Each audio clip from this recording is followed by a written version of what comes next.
Tiada yang mampu menandingi kebahagiaan para pengabdi. Tengok Uwais Al-Qarni, ia disanjung Rasulullah SAW penuh berkah dan namanya begitu harum di langit. Pada zamannya ada Sa'id bin Musayyib, seorang ulama besar dan banyak meriwayatkan hadis. Selama 40 tahun ia selalu berjamaah di masjid dan datang sebelum azan berkumandang.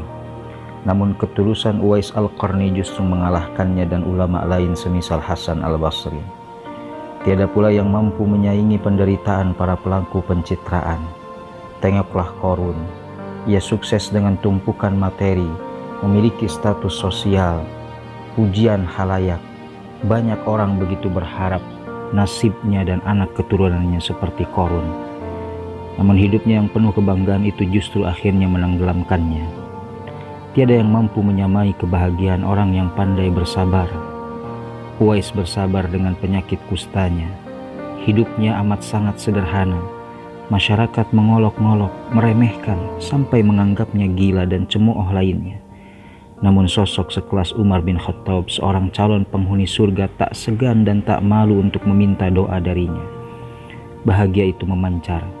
Ia bagaikan rembulan yang menerangi gelap malam, lebih terang dari gugusan bintang yang menghiasi indahnya langit dari 7 lapisan. Bahagia juga menular. Tengoklah Uwais Al-Qarni yang begitu bahagia dengan kesehariannya. Hidup dan mati tanpa popularitas.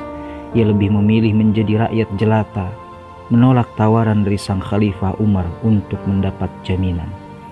Wajahnya selalu menghadap ke langit, penuh harap, rindu dan cinta akan sang pencipta dan baginda Nabi Muhammad SAW. Kendati hidup semasa, takdir tak mempertemukannya. Namun hatinya selalu terpaut dengan Rasul.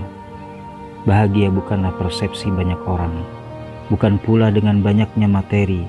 Persepsi bisa salah, materi bisa habis. Seiring dengan banyaknya kesalahan dan habisnya materi, maka bahagia itu pun lambat laun akan sirna. Bahagia adalah suasana hati. Ia akan terus memancar dan menularkan kepada siapa saja yang melihatnya. Orang yang berbahagia akan sangat mudah membahagiakan orang lain. Usah tanya mengapa Anda suka dengan dia, apa yang membuat Anda tertarik dengannya, apa kelebihannya, dia akan begini, begitu, dan rasa penasaran lainnya. Sekali-kali tidak. Kita tidak akan menemukan alasan mengapa orang-orang yang berbahagia bisa menularkan kebahagiaannya dengan sangat mudah, hanya dengan menatap, berteman, ataupun sekedar bertegur sapa. Itu adalah anugerah terbesar dari Allah Subhanahu wa Ta'ala. Ketenangan yang bersemai di dalam dirinya bisa menjadi penawar bagi jiwa-jiwa yang gelisah, melapangkan setiap dada yang sempit, dan menjadi cahaya bagi kehidupan yang penuh kegelapan. Bersabarlah sebagai seorang pengabdi. Bersabarlah atas segala ujian yang menimpa tanpa banyak berkeluh kesah. Bersabarlah untuk tidak bermaksiat kepada Allah. Bersabarlah untuk tetap berada dalam ketaatan. Dahsyatnya kehidupan di hari pembalasan cukup menjadi pelajaran bagi kita semua. Tiada ikatan nasab antara kita dan keluarga. Tiada pula saling bertanya walau sekedar menanyakan kabar. Semua akan menunggu rapot masing-masing. Matahari didekatkan, panasnya akan membuat manusia banjir keringat, hingga pada suatu waktu penduduk yang ada di padang mahsyar merasa jenuh, bosan dengan ketidaknyamanan dan ketidakpastian. Hanya Nabi Muhammad SAW yang kelak mampu memberi syafaat. Pada akhirnya sidang pun diputuskan setelah munajat dan sujud penghambaan beliau kepada Rabb semesta alam yang menguasai hari pembalasan. Inilah bentuk syafaat Nabi kita. Pada hari itu semua manusia diperlihatkan tentang pedih dan panas membaranya neraka.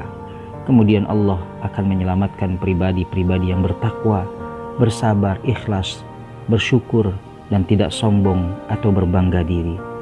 Ketahuilah, sombongan manusia hanya akan membuatnya terhalang dari mencium aroma wangi surga. Sedikit pun ia tak akan merasakan keindahan surga.